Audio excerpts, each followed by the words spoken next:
Namaskar guys, welcome back to the channel. In this video, I am excited to share about what you can expect from me in the upcoming weeks. In other words, I am going to give you a roadmap of what all things we are going to discuss in the upcoming videos. It will help you to have a clear understanding of what you can expect from me, and it will also have a sort of compulsion on me to cater to those things which I have mentioned in this video itself. So we'll have detailed discussions on various topics in the coming weeks, and I'll just give you a quick idea of what all things we are going to discuss. So the first thing that we'll discuss in the upcoming video is what is UPSC. Now, why I am discussing what is UPSC?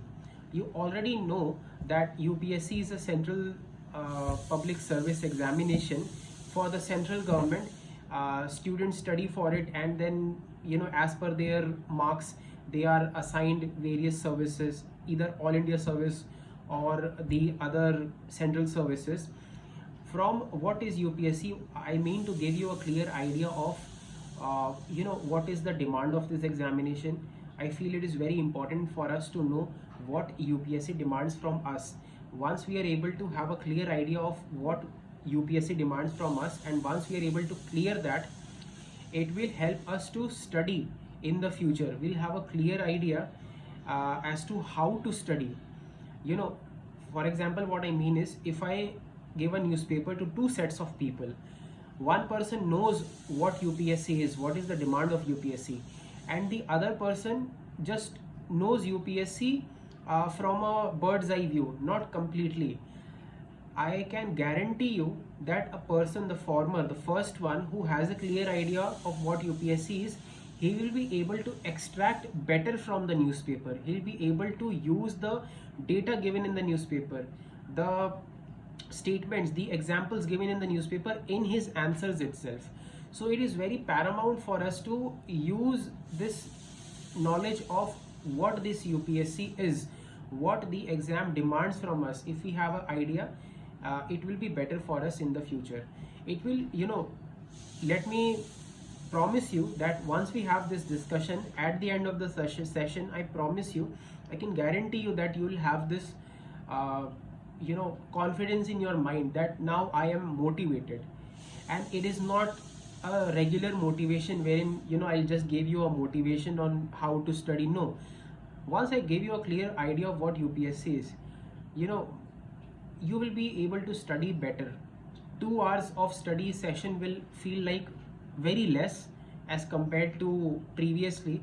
This is not an exaggerated promise. This is simply from the experience that I have gathered. Giving you an example about myself. When I started this preparation, I also, like any other topper, simply referred to YouTube videos of toppers. I watched a bunch of YouTube videos, and from that I gathered a book list, read the syllabus, read the previous year questions as well.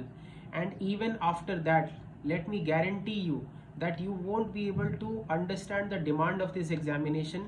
After spending 2 years in this preparation after COVID, now I am able to fully understand what is the demand of this examination. And I always say that studying for 8 hours is very easy compared to studying for 4 hours, because once you're motivated, 8 hours will feel like nothing. You'll simply skip it.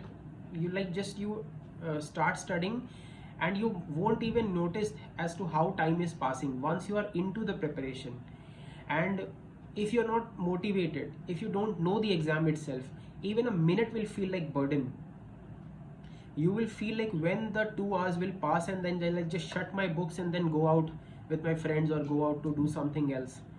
So it's very difficult if you don't have a clear idea of this examination. The preparation is very vast. So do these foundational steps in the beginning. That is why I also have given so much time on this question, in the discussion of this question, as to what is UPSC. And then we'll discuss the syllabus after clearing what is UPSC. Why syllabus? You can also get a copy of the syllabus. You can also watch some tutorials on the syllabus. But as I said, this is not unlike any regular channel which is there to just overcomplicate the things, tell you the things that you already know. If you look at the UPSC syllabus, besides the prelim syllabus, there is main syllabus. I call it the 7+2 formula. 7+2 means 7 papers that are counted for merit, 2 papers which are language papers, and in those 7 papers we have the GS 1, 2, 3, 4, 2 optional, 1 essay.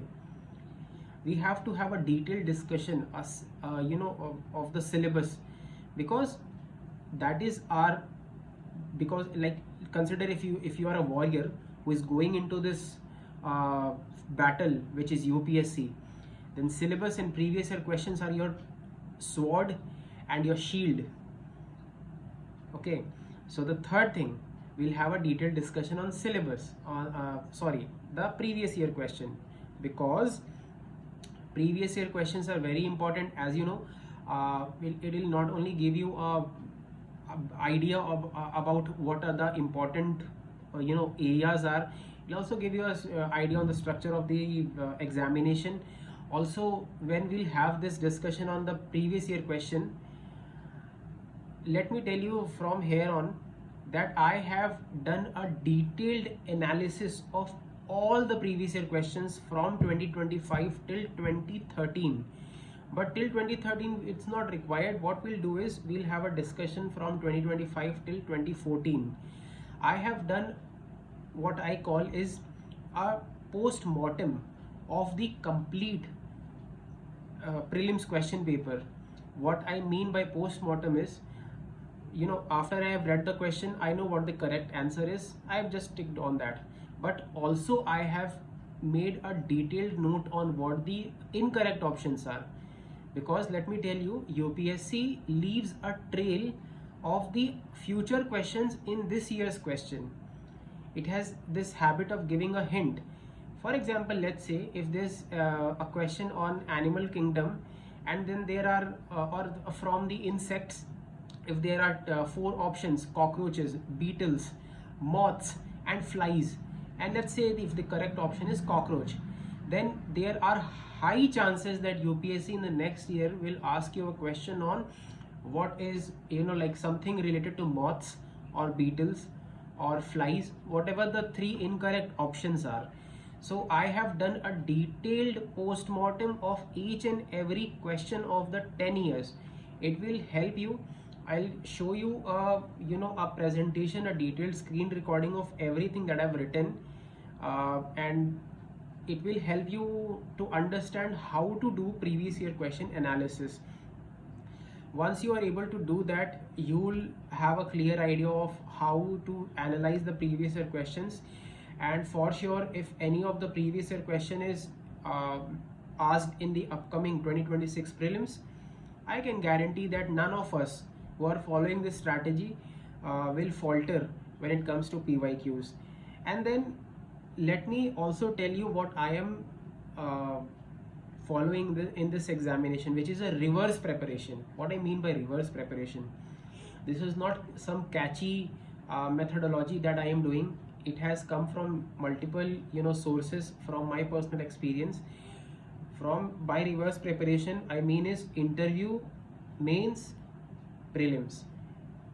First I'll prepare for interview, then in mains, then for mains, and that too in mains I'll prepare for optional first.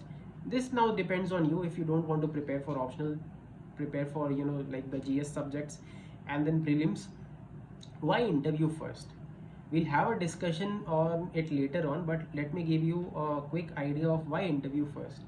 Because in interview we study a lot about ourselves. There's the detailed application form that you have to fill in interview.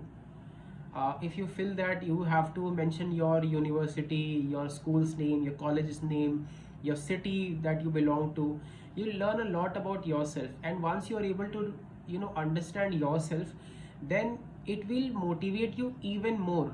And I also have this mantra that once I am able to prepare for the end stage in the beginning only, if I am very confident about the end stage, then I'll feel motivated ki yaar, I just have to reach to the end stage, which is interview. Anyhow, because I'm prepared so much so for it, I just have to pass the prelims and mains, and then I'll pass the interview with flying colors, because I've prepared it for so well.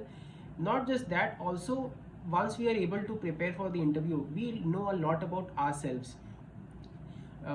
Most of us, many of us have this question that, why the hell I am into this preparation, why I am giving myself so much difficulty studying for 10 hours, 12 hours in a day. Trust me guys, once you're able to prepare not the entire interview but like 50% of the interview initially, then you will have even a clearer idea in your mind that why I am into this preparation. And then again, as I said, we are gonna keep it simple, so it will be very simple for you to study for 8 or 10 hours. So this is like a quick idea of how this session is going to be. Then we'll have a detailed discussion on it later on, and then we'll have a discussion on optional, what my optional is, how to select an optional. But let me tell you a quick idea on what the optional is. My optional is public administration. I have also pursued masters in public administration from Ranchi University. When I was the second topper, I have also excelled in that examination along with the job and along with the UPSC and state civil services preparation. So for 2 years I was into the college. I hold a degree in masters in public administration. So my optional is that, and I will be able to better explain to you what public administration optional is, what books lists I am following. After that, in the end we'll have this discussion on the book list. Why book list in the end? As I said, pillar A, pillar B. Pillar A is those foundational topics that we need to discuss, which are the first topics that I said. First is what is UPSC, second is the syllabus, third is the PYQs, third is the reverse preparation, fifth is the optional, and then comes the book list. I have kept the book list to be discussed at the last because anybody can get the book list. Most of us know the book list. There's just minor tweaks of plus 2 or 3 or 4 books minus plus, it's the same. So I've kept it at the last. Book list largely remains the same. Your mentality is what makes the difference, guys. So my aim is for all of us to have such a kind of mentality that with the same book list, those 12 or 13 lakh people are studying for this examination, who appear for this examination at once. Everybody is majorly following the same book list. Only 950 or 1000 people are able to make it to the final list, because it is the change in the mentality, and I want to create that mentality in you guys. So these are the things which you can expect in the upcoming videos. Also, we'll have additional videos on various things. UPSCs and a very vast examination. The topics to be discussed are endless. So we'll have, but I just wanted to give you a clear roadmap of what you can expect from me in the upcoming videos. So this is there. And then also, like why fitness is important. I also am a marathon runner. I can complete 5-kilometer marathon in 7 minutes or less. I was an asthma patient. I was asthmatic in my childhood, yet I have overcome those obstacles. I'll post a picture of my swimming classes. I am a swimming instructor as well. I run. I'm into fitness and this preparation journey. I feel that fitness also plays a very vital role in this preparation. And finally, we'll have also a discussion on how AI can be a game changer. So there's a lot to discuss in the upcoming videos. Stay tuned, guys. We'll have a complete blast. I am very excited for the journey ahead, and I am sure you are too. So Jai Hind, Vande Mataram.